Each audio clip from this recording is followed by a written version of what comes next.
tenemos de vuelta casos de denuncia de esto, que es un fracaso gigante que se llama putebol de medicamentos, ¿verdad? Vamos a estar con eso en un ratito.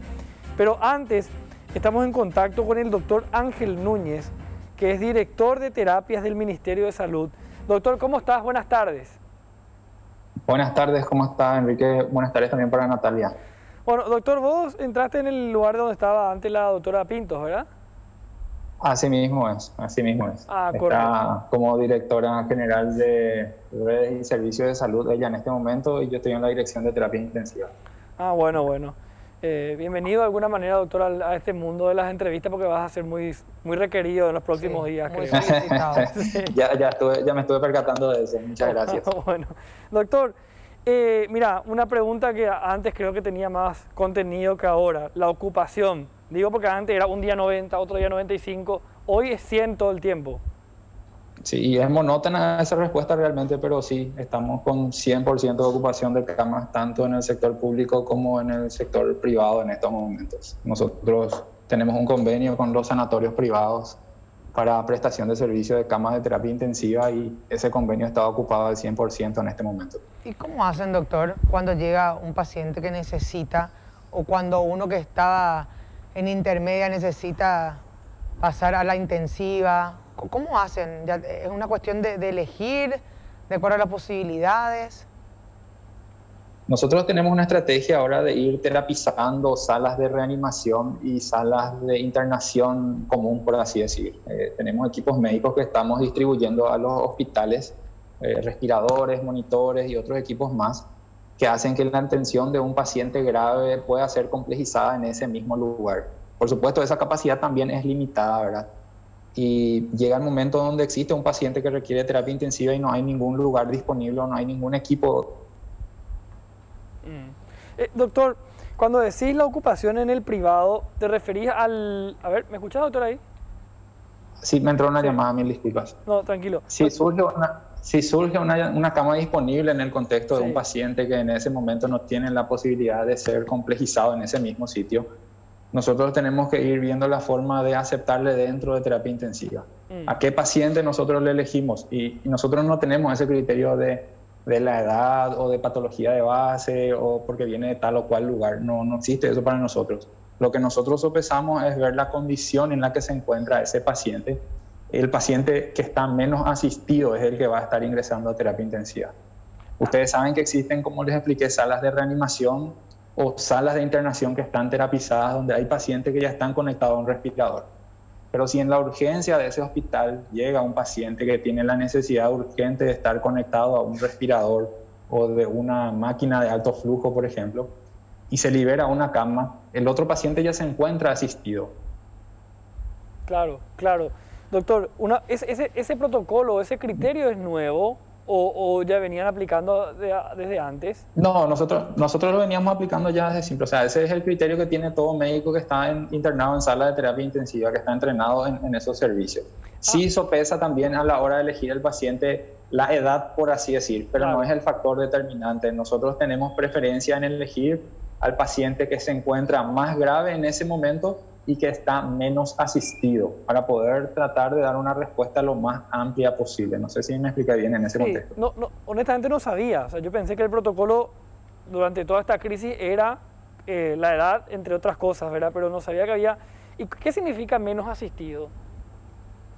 Ya les explico. Si hay un paciente que tiene una cánula nasal simple y no tiene posibilidad de estar conectado a un respirador en ese momento, cuando se libera un respirador, ese es el paciente que va a pasar a terapia. No, por ejemplo, el paciente que ya está terapizado en la sala que está al lado de él, que ya está conectado a un respirador, que ya está intubado y sedado.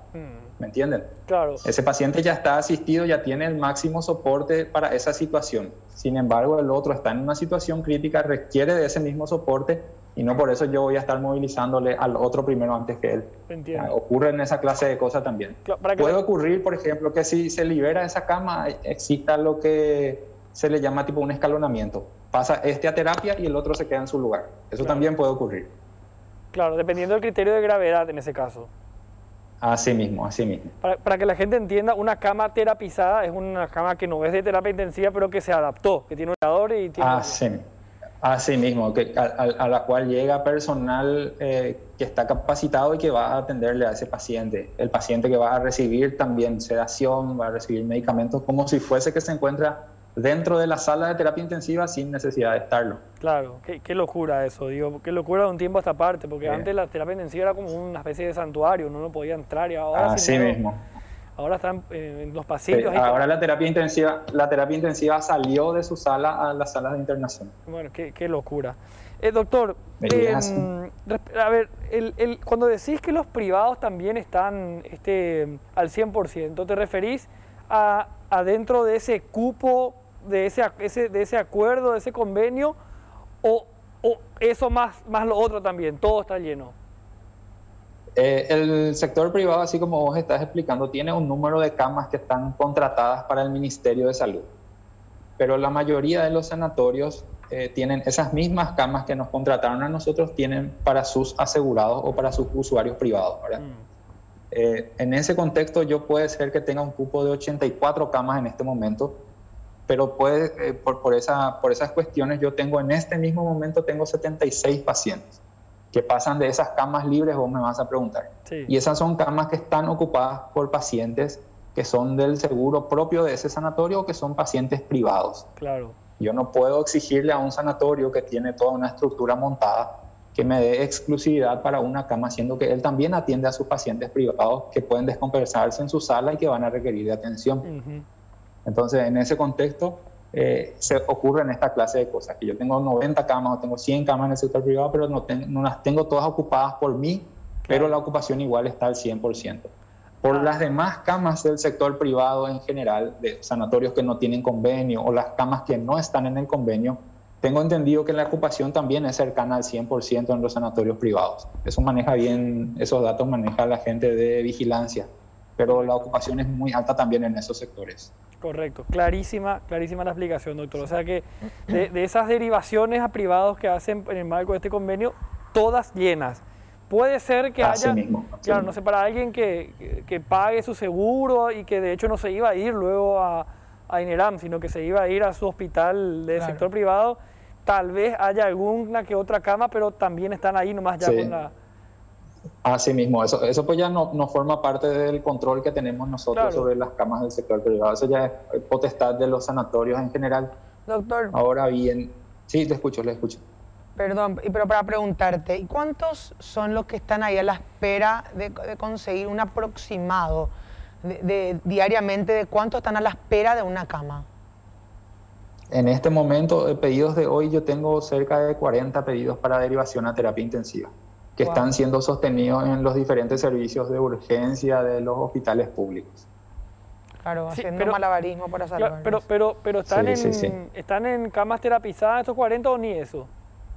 Con respirador. Están entre salas de reanimación y salas terapizadas, así mismo. Existen pacientes también que están esperando a ser absorbidos a una de esas salas también. Así que el número no está discriminado en ese contexto. Claro, pero mi pregunta, doctora, apoyando lo que dijo Nati, hay gente que no tiene luego lugar en nada y que está esperando así, está sentado en una silla. Sí, también. ¿Y eso no tenés el dato de cuántos no tienen lugar? No tengo. Ese número no está discriminado porque nosotros recibimos pedidos del SEME como traslado a terapia intensiva. Ese es el pedido que nos hace el SEME para esos pacientes. De hecho, que así es como informan los médicos de guardia que están en las urgencias o en la sala de internación. Claro. Solicitan traslado a terapia intensiva. O sea, de estos 40 que mencionaste, entonces, bueno, los 40 por lo menos tienen asistencia terapizada, por llamarle de alguna manera. Sí. Existirá algún porcentaje de ellos, no manejo, como les digo, el número preciso y no quisiera darle esa clase de datos, pero existirá algún paciente que todavía no está terapizado. Existe esa probabilidad. Claro, reanimándose y aguantando. Aguantando hasta encontrar realmente una cama fija donde poder hacer su proceso de terapia intensiva. Sí. Así mismo. Doctor, otra cuestión que me pasan acá como un dato muy interesante. Me acuerdo que, bueno, no sé si un año atrás o 10 meses atrás, de 10 que entraban a terapia intensiva, 9 fallecían. O sea, la probabilidad de salvación de alguien que entraba por COVID era muy baja, era del 10% y el 90% lo fallecía. Después eso fue bajando, me decían que bajó al 60%, 40%, hoy es menos inclusive. Nosotros tenemos una mortalidad global en terapia intensiva del 35% en este momento, y eso es producto. A ver. Ay, perdimos el audio. Disculpen, me entran llamadas al teléfono, ustedes se imaginarán. Por favor, cómo... si pueden dejar de llamarle al doctor un ratito. Muy solicitado el doctor, muy solicitado. No, les estaba comentando, la mortalidad global al principio de la pandemia era del 90%, así como bien dijeron ustedes, producto de todo el trabajo de investigación, del conocimiento de la fisiopatología de la enfermedad, de nuevos tratamientos que se están aplicando. Esa mortalidad fue descendiendo y hoy tenemos un número de 35% de mortalidad dentro de las unidades de terapia intensiva. Sí se modificó también la estadía en promedio de los pacientes que ingresan a terapia intensiva. Inicialmente era de 13 a 15 días el promedio de internación y ahora estamos viendo casos que en promedio están alcanzando entre 16 y 19 días de internación en terapia intensiva. Por supuesto existen sus excepciones, algunos pacientes que tienen mayor o menor porcentaje de complicaciones pueden llegar incluso a los 60 días de internación dentro de la unidad de cuidados críticos. Y eso ya implica otra clase de cuestiones propias de la prolongación de la internación. ¿Y a qué se debe, crees, doctor? Estamos sospechando de la incidencia de la variante de Manaus dentro de este aumento de casos de la prolongación de la internación. Nosotros vimos que los pacientes están acudiendo con complicaciones ya no al día 7, 8 o 9 como solía ocurrir al principio de esta pandemia, sino más bien entre el día 12, 13, 14. Son los días que se están complicando más nuestros pacientes ahora. Y es una correlación directa entre hace un mes y medio atrás y lo que ocurría hace 6 meses atrás, por así decirlo. O sea que, mira qué interesante, si bien la variante Manaus, digamos, científicamente se confirma que genera es más contagiosa, puede ser que sea más grave también. Sí, o sea, lo que ocurrió fue que esto explotó, ¿verdad? O sea, ustedes se habrán dado cuenta si iban monitorizando el número de casos activos, que al principio teníamos 15.000, 20.000, 22.000, 25.000 casos activos. Y con eso manteníamos un número estable de pacientes y estadísticamente la proporción se cumplía de 25.000 casos activos, el 15% tenía síntomas, el 15% otra vez se internaba y el 5% en terapia intensiva. Y por supuesto ahora nosotros estamos con 45.000 casos activos aproximadamente, entonces obviamente el número va a dispararse en esa misma proporción. Claro. Y ya no existe esa relación que existía entre el paciente adulto mayor con patologías de base, que era el que se iba a complicar efectivamente, sino a un mayor número de casos y va a haber un mayor número de pacientes complicados también, ¿verdad? Ahora tenemos muchos pacientes jóvenes en terapia intensiva y muchos pacientes también que no tienen patologías de base y con cuadros muy severos dentro de la UTI. No, eso sí que no guarda, para que quede bien claro, doctor, no guarda relación con la gravedad, sino que es una cuestión de relación proporcional nada más, ¿verdad?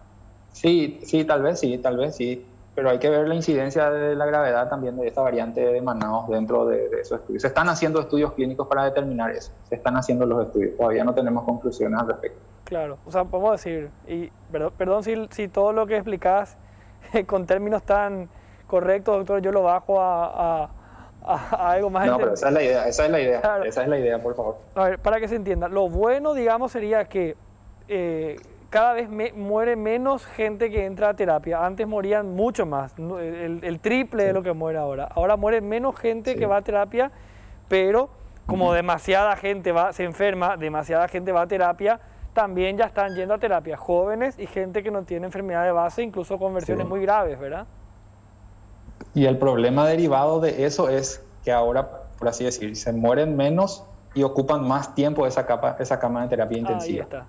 Entonces tenemos menor disponibilidad, por así decir. Ese es el problema derivado. Doctor, para llegar a terapia es también porque uno no toma consideración los síntomas que puede tener anticipadamente, porque no se apresura en consultar, en hacer el tratamiento correspondiente, porque también se habla mucho de eso. ¿Por qué uno ya llega en esa instancia de necesitar terapia? Y existe una conjunción de factores para eso, Natalia. Lo más común, lo más frecuente es la persona que acude tarde al consultorio o que acude tarde ante los síntomas de alarma que se les explica. Exacto. Es muy importante eso, pero también hay que tener en cuenta que cuanto más pacientes haya, hay mucho más riesgo que los pacientes sean más complicados. O sea, también es estadístico este problema. Nosotros esperamos luego que cuando haya más pacientes, más de ellos estén complicados y más de ellos sean pacientes graves de entrada. No sé si me expliqué adecuadamente. Totalmente, totalmente. Hay